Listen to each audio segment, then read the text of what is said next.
Hello, lovely people.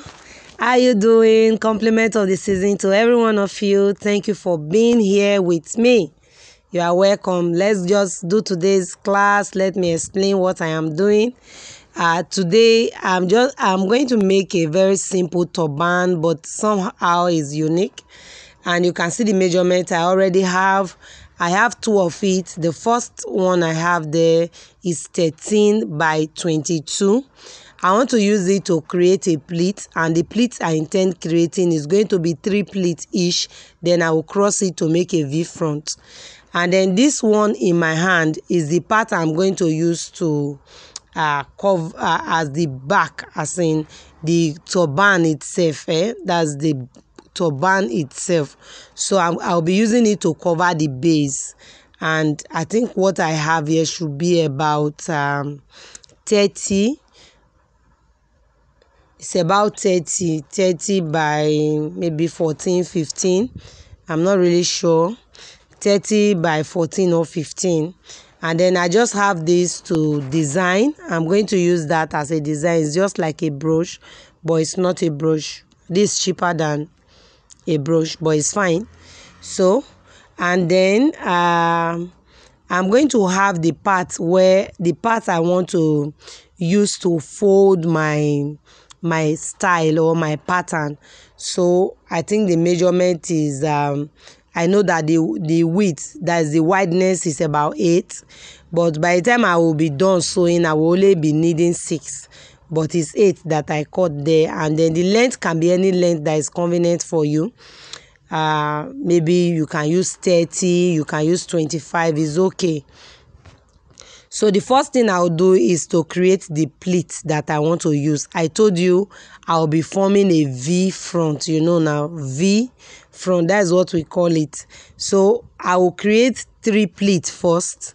The 3 pleats that I will create it for the 2 separate materials that I cut, and then I'll cross it. So when I cross, I'll use the other part I said is the main part for the turban, which is measuring, I think, 30 by maybe 15, 16. I'm not sure of but you can actually work with that 15, 16, because all the depth you need for turban is just 14. Is okay. 14 is fine. So with 15, 16, 20 is okay. By the time you are covering, you just need 14 or 15 to do that. All right. So I am creating the pleats. I'm creating the pleats. So this is the first I did, just taking in like 2 inches, and then sewing, and then the next the next step should be resting on the first one. If you are not too sure that you can fold it and keep it intact while sewing, I advise that you use your pin. Advise that you use your pin. Just use your safety pin. Yes, now. Okay, just use your pin to hold it in place. Pin. There are different pins. Anyone that you are comfortable with, use, please, just to keep it in place, so that it will help you to sew it accordingly, and it will help you to arrange it without making mistakes. So I advise I use pin. So I have my 3 pleats here already. So like I said, I will have 2 of this. The 2 is ready, and this is how I cross it. I'll just place the first one and then check out the midpoint, and then place the second one. Now when I place the second one, I'll check to make sure that I have the exact length I need, for your head. For a normal adult head, you need just 22. You understand me? And since this material is elastic in nature, it is a stretchy material. So if you use 20, it will be okay. But first of all, I usually work with 22, and then I can later reduce it to 20 or 21. So because this very material now is stretchy, apart from the fact that it is stretchy, I have about 3 pleats on it. It will not allow it to be too stretchy. So I'm not using 10. I'll be using about 11 or 10.5. All right, so I'm done pinning the part. This part you see excessive there, I will cut it out. I remember when I explained this in my auto gele class, I told you that for ashoke, do not cut it. But this material is a polo material, you understand? And polo material do not lose, so you can cut it. And it is so thick, it is only industrial weaving machine that can weave it, so you can leave it if you do not have a weaving machine. Just cut it, it will not lose. It's okay, just like that. So just cut it off. So that's what I'm doing. I'm just cutting off the excessive part from the both sides, and then I will show you the outcome. So this is the outcome. Everything is relaxed, is balanced. So the next thing I'll do is I'll fold it together, and then I'll quickly take the measurement of 10.5. You can work with 10, you can work with 10.5, you can work with 11. The thing is, when you work with 11,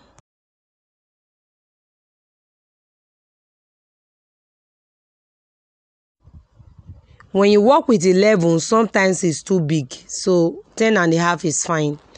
So this is how I curve it while I sew. That's why I'm just using the chalk so that you can see it to form the turban cap itself. That is the depth of the turban.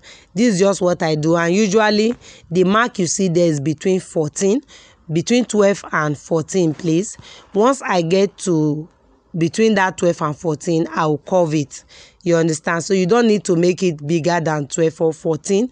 It might be too much, it might be too big when you try to like fix it together at that point. So I always advise that between 12 and 14 is perfect for a turban depth. So after sewing it, I'll just cut off this excessive part that you are seeing. And if you have a good weaving machine, I advise that you cut off this part and then weave it. You understand? Just weave it. It will make your work neat, and it will make your work more presentable. I think all what we want when we are doing our work is to make sure that it is very, very presentable. So this will make your work neat and make it more presentable. So if you can weave, why not? Weave it. But if you cannot weave because it's a polo material, there's no big deal. Just run your stitches again. That is, make your stitches at least twice. It keeps it intact. Yes. So this is the cap. The cap is ready. Let's talk about the design. Let's talk about the design. Okay. Before I move on to the design, I don't know. I know that some of you know you need to draw this cap. I call it drawing. I say draw it. You know, you just use your thread and needle to gather it together. And whenever I'm doing that, I do not include my base. I don't. So always do it outside your base. Some persons do it including their base, but for me, I felt it's not right to include your base in that. So for me, I advise that you do not include the base. It comes out finer when you leave the base out of it. Yes, it comes out finer. So leave the base out of it, please, and then just give it a loose stitches. Your loose stitches, do it to the very end. You know, you see the curve I drew with the chalk, do it to that particular part, and then pull it together. When you pull it together, you use your thread and needle and do the finishing so that it cannot lose from that part. And one very important thing is that when I'm threading my needle, I fold my thread into 4 before I put it into the needle.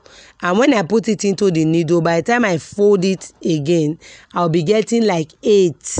It's thick, you know, and that thickness will make it not to be able to cut easily. You understand? It keeps your work intact and it makes it better. So I always make sure that when I'm doing this drawing, like I call it, that is my loose stitches that I want to pull together, I usually use a very thick thread that I am very sure will not easily cut or give way.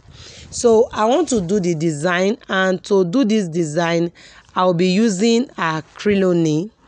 And the crilony I'll be using is the big size of crilony, which measured about 6 inches.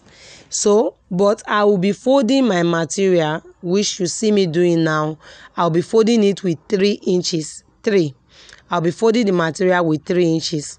And that 3 inches, you know, the crilony is 6 inches. So by the time I want to place the crilony inside this material now, I'll be folding the crilony into 2. Okay, and one other thing I did was that I actually add about 3 crilony together, folded it into 2 to form what I did. It's just my own choice. So to be able to belt the finishing, I need to add is it loop? Who can loop? Okay, I need to add to the what do I call this iron now? I don't know. Let me just use it, what I want to use to embellish it. So I need to add my loop to it. It will help me to tie it. And then this is the crilony I was talking about, 6 inches by width, and then the length totally depend on what you want. I don't know, my length here should be up to 30. You can have more than 30, you can have below 30. It's not a big deal. It actually depends on the style you wish to come up with. So I have 30 now. You can work with 10 if you are doing a single fold. If you are doing a single fold, you can work with 10, you can work with 6, depending on what you want, you understand. So I'm just fixing the crilony into the material, and to do that I folded to make sure I get some kind of thickness. And the crilony I have here now, like I said, I folded it into 2. Remember, it is supposed to be 6 inches, and the material that I folded is 3 inches. So if it's 6 inches, for it to enter into 3 inches, it means I have to fold it into 2. And I did not just use one crilony, I added 3 together to get this. This is because I want it stronger and I want it to really be outstanding. So I added 3 crilony.